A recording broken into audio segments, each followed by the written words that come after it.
vous êtes à plus 4 à la 24e et vous arrivez à la mi-temps à égalité. Ouais. C'est dommage parce que ce que je dis aux filles en amont du match, personne s'oblige et personne ne se demande de gagner plus 10 après 5 minutes. Pas du tout. L'idée c'est de construire un match comme le Metz Handball de l'époque savait le faire. Avec plus 1 après 10 minutes, plus 2, plus 3. Arriver à la mi-temps à plus 4. Et potentiellement si le travail est fait de la même façon en deuxième mi-temps. Et effectivement à 23 minutes 38 secondes, on marque notre plus 4. Et je me dis bon il reste 6 minutes. On devrait réussir à stabiliser ça. Et pas du tout. En 6 minutes on en prend 4. Et le pire dans cette affaire-là, c'est que elles ont même l'avant-dernier ballon à égalité pour passer à plus 1, on le récupère, on marque, et elles marquent après sur le penalty pour revenir donc à égalité, mais elles n'auraient même pu passer à plus 1 à un moment. Et c'est dommage parce qu'en fait, même mon discours à la mi-temps, je le sens bien, qu'il est orienté avec ces 6 dernières minutes, alors que pendant 24 minutes, on est à plus 4, tout semble aller plutôt pas mal. Sauf qu'après, comme je crois aussi à la façon dont les matchs se construisent et à l'état d'esprit que chacune peut mettre en fonction du score, ben, ça change beaucoup de choses. C'est-à-dire que Petra et Oubela, elles recommencent le premier ballon de la deuxième mi-temps, elles sont pas à plus 4, elles sont à égalité. Avec un coach qui a musclé un peu le discours à la mi-temps, donc ça change beaucoup de choses. Même l'équipe de Podavka arrive à la mi-temps en disant ben, c'est possible, quoi. Il nous reste juste 30 minutes à faire avec le même principe et ça va le faire. Alors qu'à moins 4, c'est leur discours à la mi-temps qui est plus le même, donc c'est dommage, quoi. Je suis triste pour nous de ne pas être en mesure aujourd'hui de faire preuve de cette constance-là qui est nécessaire au plus haut niveau parce que moi j'ai énormément de respect pour cette équipe-là. Franchement, vous avez vu les scores qu'elles ont pu faire. Mine de rien, en 4 matchs, c'est la deuxième plus grosse défaite qu'elles ont subie puisque Ljubljana et puis CSV n'ont pas fait mieux que nous. En tremblant bien plus encore que ce que nous on a pu le faire, peu importe. Mais je me dis à 16-12, est-ce qu'on ne peut pas se rendre à la vie un peu plus facile à la mi-temps avec plus 3, plus 4, plus 5 au moins, c'est ce qu'on pouvait ambitionner, quoi. Et c'est pas le cas. Très peu d'arrêts de gardien sur la totalité du match. Est-ce que l'arrivée de Cléopâtre a joué dans les têtes? Ça, c'est pas à moi qu'il faut demander en tout cas. Est-ce que tu penses Je sais pas. Moi j'en ai. Enfin, si c'est vrai, c'est triste. Est-ce qu'on a eu beaucoup moins d'arrêts là que sur les sorties précédentes ou beaucoup plus avant? Je sais pas, il faut comparer, mais bon, voilà.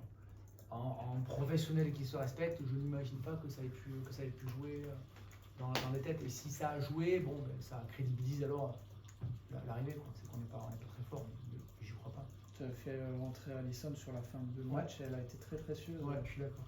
Ouais. Complètement. En fait, on est un peu emmerdé dans la préparation de la deuxième mi-temps parce que Laura Flip a déjà pris 2 fois 2 minutes et que Laura Flip reste quelqu'un de très pesante offensivement. Elle a été d'ailleurs avec des duels poussés, des croisés, etc. Des sanctions disciplinaires. Et donc on ne peut pas prendre le risque de mettre Laura Flip en défense au risque de s'en priver si elle prend encore 2 fois 2 minutes. Et donc on se dit à ce moment-là, ben merde, c'est peut-être complexe de réintégrer Alisson à ce moment-là en défense. Et donc on fait le choix de mettre Jazz en poste 2 en changement de Laura Flip. Ça prend pas trop mal et puis on a envie dans le dernier quart d'heure, puisque c'est à peu près le moment dont tu me parles, de remettre Alisson et auquel cas ça nous oblige à faire 2 changements à ta défense. Et donc Elena et Laura Flip sortent sur la séquence, nous permettant d'avoir une belle assise avec Chloé, Anne Metteux, Alisson, Sarah, Jazz et puis Lucie. Et je pense que c'est à ce moment-là qu'effectivement défensivement on retrouve un peu d'énergie. Ce soir, c'était cadre qui ont tenu le scoring. Je pense à Chloé, je pense à Sarah, je pense à Anne-Metteux aussi. Ouais, un peu moins, je pense. Moins, oui, mais moi, j'essaie d'être le plus transparent possible avec les filles. C'est-à-dire que je leur dis avant le match, depuis le début de l'année, on n'a pas le niveau de jeu qu'on veut. Mais pourquoi? Parce que personne n'est au niveau qu'il doit être ou qu'il a été. Donc moi, j'ai pas de souci avec ça. Et auquel cas, ben, elles ont vraisemblablement toutes les deux entendu le message. C'est pas aussi simple que ça. C'est pas parce que le coach il a dit que j'avais pas été très bien, je vais le faire. C'est pas ça. Mais en tout cas, c'est un match du niveau que toutes les deux peuvent faire et dont on les sait capables. Vous, moi, tu as des feuilles de stats, Chloé met 11 buts, je crois. Bon, c'est quasiment ce qu'elle faisait l'année dernière à tous les matchs, quoi. Donc bon, c'est une joueuse hors norme et Sarah en met aussi beaucoup. Donc voilà, c'était important, je pense, parce que dans les moments où c'est dur, si elles ne le font pas, qui va le faire quoi. Donc, voilà, je suis très très content de ça, pour elles aussi, hein, clairement. Est-ce que tu sens des progrès sur certains points précis? Oui, mais il y en a sur lesquels on n'avance pas quoi. Lesquels? On a encore été en énorme difficulté dans la supériorité numérique quoi. À un moment donné, j'ai dit au FIFA, je me le disais à moi, on a des arbitres qui sont justes, je pense, on a ramassé, hein, il y a eu plein de coups, ça a été très très dur, je trouve. Et je dis aux filles à la mi-temps, il ne faut pas se défiler, il faut continuer à pousser, à mettre la tête dedans parce que les arbitres sont assez sensibles, à part en début de match où elles ont raté 2 choses, mais elles sont assez sensibles aux 2 minutes. Ça s'est confirmé en deuxième, puisqu'elles ont envoyé. Et je me dis à chaque fois, on voit 6 contre 5, on ne marque pas le but. Quoi. Donc ça, c'est un axe de travail très très fort quoi, pour nous. Et après, défensivement, il faut qu'on ait plus de mobilité, plus d'intelligence, plus d'infos, plus de contre-infos. On n'est pas assez joueurs, on est soit en haut, soit en bas, jamais entre les deux, jamais.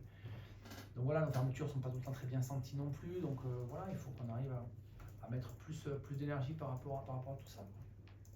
Mais en tout cas, voilà, moi des fois je me dis, il aurait pris quelle tournure ce match-là si on arrive à la mi-temps à plus 4 encore? Est-ce que vraiment dès le début on serait remis en dur? Est-ce que. Je crois pas. Et, voilà, on se fait un peu transpercer, il y a ci, il y a là. C'était la première de Tira dans le jeu. Ouais. Est-ce que tu avais des attentes particulières sur son entrée? Non, on a voulu la lancer vite dès le départ pour minimiser, je pense, les craintes. Alors après, tout le monde dira, bah oui, c'est dur de rentrer dès le départ, oui, mais ça aurait été dur de rentrer à moins 4, ça aurait été dur de rentrer à plus 4.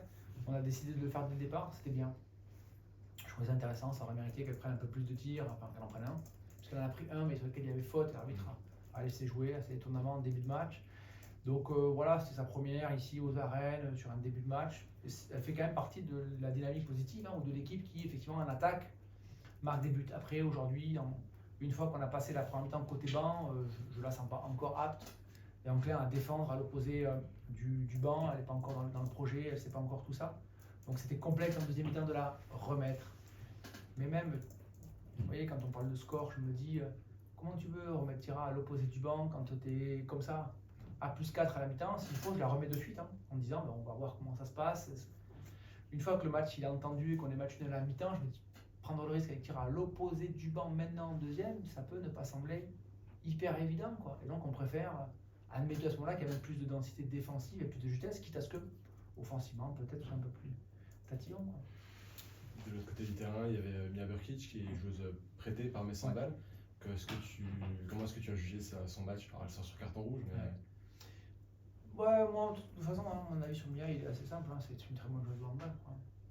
Elle a fait une bonne saison à Saint-Amand en amont. Elle a fait ce qu'elle va faire l'année dernière. Il y avait pour le coup, là concernant des états énormes entre ce qu'elle produit en entraînement avec nous tous les jours et puis le rendu de match. Elle est aussi dans une concurrence avec aujourd'hui, allez, en fonction des l'objectivité des uns et des autres, en concurrence avec Sarah qui fait partie des top 8 pivots européens ou du monde en tout cas. Bon, c'est pas facile de se faire une place. Mais ce qu'elle fait en Ligue des Champions, c'est très bien. Elle n'est pas numéro 1, mais elle joue beaucoup, entre 20 et 40, ou allez, 20 et 30 en tout cas. Et donc ça reste très très intéressant. On se méfiait de Mia ce soir énormément. C'est ok pour vous? Merci. Merci.